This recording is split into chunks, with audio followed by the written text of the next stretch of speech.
Shalom saudara-saudari yang terkasih, Bapak Ibu, rekan-rekan muda dan adik-adik sekalian. Berjumpa kembali bersama saya dalam program Bilik Bincang Iman Katolik. Tema perbincangan kita pada hari ini adalah partisipasi dalam politik. Paus Fransiskus pada perayaan Natal tahun 2023 yang lalu, dalam pesan Natalnya, beliau menyerukan perdamaian. Beliau menaruh perhatian pada situasi kemanusiaan yang dialami warga Palestina di jalur Gaza, menyerukan gencatan senjata dan pembebasan para sandera. Dalam pesannya, beliau berkata, "Berapa banyak orang tak bersalah terbunuh di dunia kita ini, di dalam rahim ibu-ibu mereka, dalam pengembaraan yang dijalani dengan keputusasaan dan penuh harapan. Hidup anak-anak dihancurkan oleh perang. Mereka adalah Yesus kecil hari ini."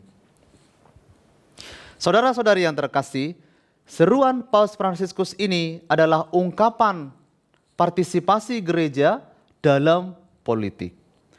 Politik tidak harus kita batasi hanya pada sistem-sistem pemerintahan, jabatan, dan kebijakan-kebijakan.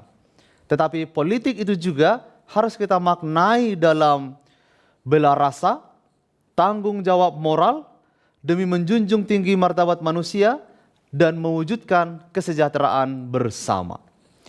Dalam Gaudium et Spes, para Bapak Konsili Vatikan II memahami politik sebagai bagian dari dimensi terdalam hidup kita manusia ini, sebagai partisipasi aktif semua warga negara secara bebas dan aktif, meletakkan dasar yuridis bagi suatu masyarakat maupun tata pemerintahan.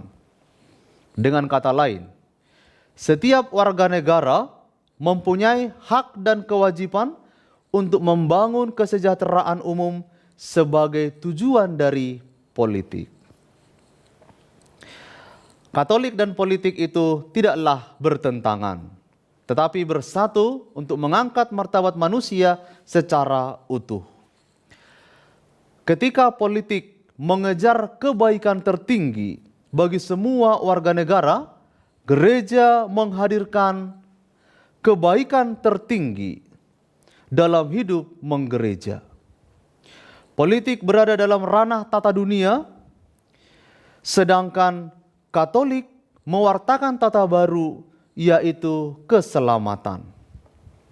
Oleh karena itu, skema partisipasi kita dalam dunia politik itu haruslah mengedepankan kolaborasi yang konkret, cerdas, kreatif dengan berbagai pihak.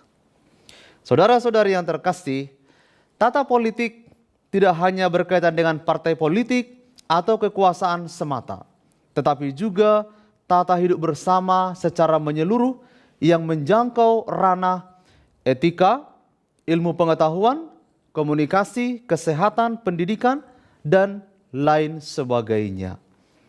Politik sesuai dengan ajaran sosial gereja adalah bentuk cinta kasih yang paling tinggi karena melayani kesejahteraan bersama. Saudara-saudari, Bapak Ibu, rekan-rekan muda, dan adik-adik sekalian yang terkasih, tahun 2024 ini kita punya agenda penting dalam dunia politik, yaitu kita akan menyelenggarakan pemilihan umum, memilih para pemimpin yang akan memimpin kita dalam mewujudkan kesejahteraan bersama. Kita akan memilih presiden dan wakil presiden, anggota Dewan Perwakilan Rakyat, Dewan Perwakilan Daerah, dan Dewan Perwakilan Rakyat Daerah. Mari kita tunjukkan keterlibatan kita sebagai warga negara yang baik. Mari kita mengenali, memikirkan, dan memilih calon-calon pemimpin terbaik menurut hati nurani kita masing-masing. Ini adalah hak dan kewajiban kita sebagai warga negara yang baik dan sebagai umat beriman yang baik. Kita berdoa, semoga pemilu serentak ini terlaksana dengan jujur, adil, dan damai. Terpilih pemimpin yang mencintai dan menjunjung tinggi nilai-nilai kesejahteraan bersama. Bila Anda terpilih sebagai petugas kelompok penyelenggara pemungutan suara atau KPPS, atau pengawas tempat pemungutan suara PTPS, maka berlakulah dengan jujur, adil, dan bijaksana. Akhirnya para saudara-saudari, mari kita semua menggunakan hak pilih kita, terutama Anda kaum muda, dengan memilih pemimpin yang terbaik. Kita semua telah menyelamatkan sekian banyak orang yang membutuhkan keadilan dan kedamaian.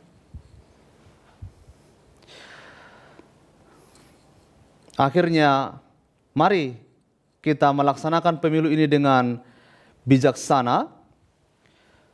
Pada tanggal 14 Februari 2024, itu adalah Hari Kasih Sayang, Hari Rabu Abu, awal pantang dan tobat bagi kita umat beriman. Dan pada saat yang sama, itu adalah juga Hari Kasih Sayang bagi kita untuk negeri kita ini, dengan mengungkapkan dengan cara memberi pilihan yang terbaik bagi orang-orang yang layak untuk dipilih. Tuhan memberkati.